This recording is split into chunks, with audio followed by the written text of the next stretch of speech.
Hoje eu preciso que você preste bastante atenção nesse vídeo. E sim, mais uma vez nós vamos falar dele, Alexandre de Moraes. Hoje, como você deve saber, o Alexandre de Moraes foi sancionado pela Lei Magnitsky. Magnitsky do amor. Parei, o assunto é sério. Mas o que é de fato, a Lei Magnitsky? Basicamente é uma lei criada pelos Estados Unidos para poder sancionar pessoas que são responsáveis por violar direitos humanos e corruptos ao redor do mundo. Antes que você fale, Nicolas, mas isso não está ferindo a soberania do outro país? Não, porque as sanções são aplicadas às empresas americanas que tiverem contato com quem está na lista. E impede, por exemplo, a entrada do Alexandre de Moraes no próprio Estados Unidos, ou seja, sobre o próprio país deles. Além disso, Itaú, Bradesco, Santander, Banco do Brasil, Nubank, Inter e demais bancos devem bloquear contas, ativos ou cartões caso possuam vínculos com Alexandre de Moraes. Proibição de entrada no país, suspensão dos cartões como Visa e Mastercard, porque são de lá. Todo e qualquer banco brasileiro que estiver mantendo vínculo com ele estará sob risco, inclusive o Banco do Brasil, que é por onde eles recebem o seu salário. Mesmo ele dizendo que não tem conta nos Estados Unidos, que não tem nem intenção de visitar o país, o buraco é um pouco mais embaixo. Agora nós temos um juiz da Suprema Corte do nosso país, juntamente com Hezbollah, Hamas e Al-Qaeda. Grupos terroristas, mas não para aí. Bem embaixo do seu nome está o PCC. Exatamente. Nós temos um juiz exatamente na mesma lista de sanção, juntamente com o PCC. Então fica bem difícil, para quem diz que eles estão salvando a democracia e está numa lista literalmente com corruptos, com criminosos, com violadores de direitos humanos. Até mesmo porque não é só os Estados Unidos. Parlamentares da Europa pedem congelamento de bens de Moraes. 16 parlamentares da União Europeia. E outra, essa foi a primeira sanção. Podem ocorrer mais sanções, como por exemplo, impedir empresas americanas de prestarem serviço ao STF. E Nicolas, e daí? Isso literalmente pode tirar o site do STF do ar, impossibilitando o uso de plataformas eletrônicas e inviabilizando o trabalho do STF. E agorinha aconteceu isso aqui também. Tagliaferro, quem é Tagliaferro, Nicolas? Ele é ex-assessor do Alexandre de Moraes.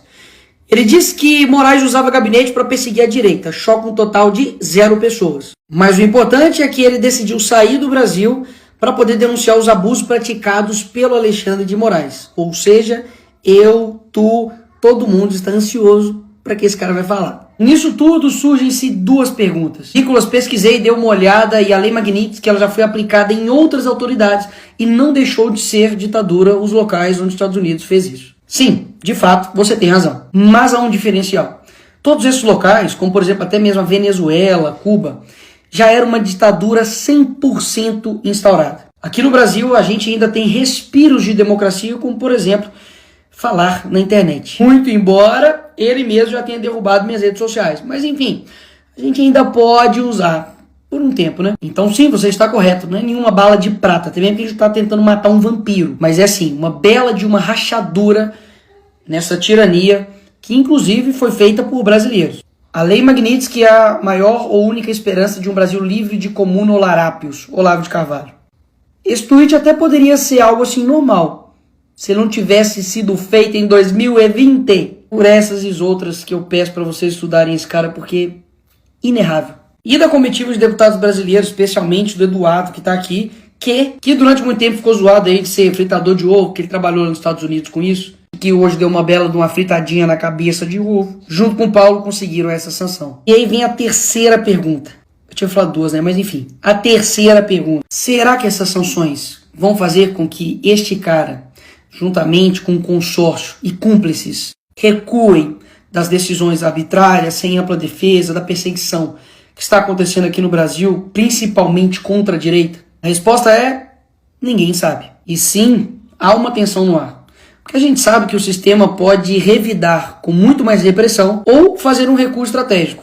Mas nos 2 casos, ambos são possíveis e perigosos. Por isso mesmo que a gente precisa reconhecer o que está acontecendo externamente, mas não deixar de fazer o nosso papel internamente como Brasil. Eu já te aproveito para poder te chamar para dia 3 de agosto, neste domingo, nós estamos nas ruas do Brasil. Eu estarei de manhã em Belo Horizonte, na Praça da Liberdade, e à tarde estarei em São Paulo, na Avenida Paulista. Nicolas, mas por quê? O que o Alexandre de Moraes fez e o sistema fez de tão horrível assim pra gente ter que ir pra rua? Poderia ficar aqui horas te mostrando. Não vou te colocar só alguns pontos. Primeiro, violação sistêmica de direitos e garantias fundamentais. O Alexandre de Moraes tem marcado prisões preventivas, arbitrárias, 17 anos para quem roubou uma bola assinada pelo Neymar no Congresso. Quebra de sigilo, censura prévia, como fizeram com o Brasil Paralelo, não deixando ir ao ar um documentário. Ausência contraditória, restrição de defesa, basta você ver 5 minutos sobre o julgamento aí da trama golpista que você vai ver tudo isso que eu tô falando. Inquéritos ilegais e sem fim, basicamente ele abre inquéritos sem nenhum tipo de fim, de prazo,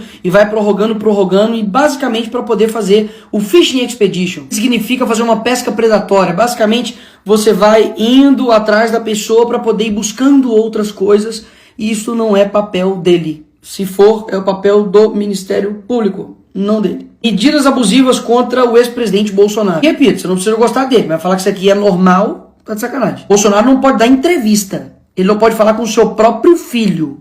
Pô, isso não é ser imparcial. Ativismo judicial para interferir na política econômica. Esse aqui é o exemplo mais recente que a gente tem. O Congresso derrubou o aumento do IOF, o PT recorreu ao STF, que fez um sorteio, o sorteado foi o Moraes, o homem sortudo. Ele decidiu para poder manter o IOF, ou seja, interferindo absurdamente não somente na política econômica, como também no outro poder, que é o legislativo. Censura institucionalizada e perseguição ideológica. Jornalistas, influenciadores, parlamentares, inclusive eu tive minhas contas derrubadas por ele. Toda essa galera aqui vem sendo perseguida, a liberdade de expressão virou alvo sob pretexto de combater desinformação, isso aqui é fake news, e fazendo punições desproporcionais. Quero lembrar que o deputado Daniel Silveira foi dessa forma preso, já está há quase 5 anos preso, e o crime dele foi um vídeo que ele fez atacando a democracia. Sexto, concentração inconstitucional de poder, porque não sei se você sabe, ele é uma multipessoas. Ele atua como a vítima, investigador, acusador, julgador, executor, reúne todas as funções basicamente em um juiz só. E por fim, toda a construção de uma narrativa de trama golpista, que na verdade a gente sabe muito bem que é para poder perseguir quem estava de verde e amarelo. Se tivesse todo mundo de vermelho falando que era esquerdista, invadindo o Congresso, como já foi feito várias vezes, aí estava todo mundo livre e em paz. Isso aqui é somente a pontinha do iceberg, porque eu reuni tudo isso aqui para poder protocolar um pedido de impeachment do Alexandre de Moraes com base nesses novos fatos que nós temos hoje. Ou seja, o mínimo que você tem que fazer agora, depois que esse vídeo acabar, é ir até o seu senador e pedir para ele se posicionar para que ele seja a favor do impeachment do Moraes. E você pode me perguntar, mas Nicolas, por que eu tenho que saber de tudo isso? Sobre Alexandre de Moraes, sobre sanções, sobre todas essas questões. O que isso muda na minha vida? Tudo. Tudo. Porque basicamente durante muito tempo, o brasileiro só vai pra rua quando sente no bolso, né? E é claro que eu quero ter o país com uma economia pujante, com empreendedores, com a gente, enfim, conseguindo viver um país de maneira digna. Mas a nossa liberdade não importa. Mas a verdade e a justiça passaram a ser palavras somente para a gente aprender a escrever um texto? Não, eu não quero ter um país assim. Um país que se preocupa somente com a economia, mas que no âmbito da moral, no âmbito da liberdade, nós somos uma ditadura, uma tirania? Peraí, não é assim que eu imagino um novo Brasil. Então sim, é um trabalho de formiguinha.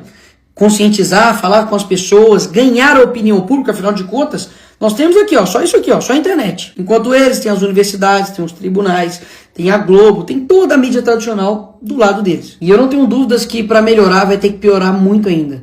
E aqui vai meu ponto final. Tudo que eles querem que você faça é desistir, ficar desesperançoso, falar que nada dá certo, que não adianta, mas vai por mim. A gente não pode ter menos persistência do que esses caras. Eles estão há anos, décadas, lutando por um poder. A gente também vai ter que lutar por décadas para poder ter um novo Brasil. Não há mal que dure para sempre. Eu espero que ele já esteja no fim. E se não estiver próximo do fim, que Deus nos dê força para poder enfrentar até o fim.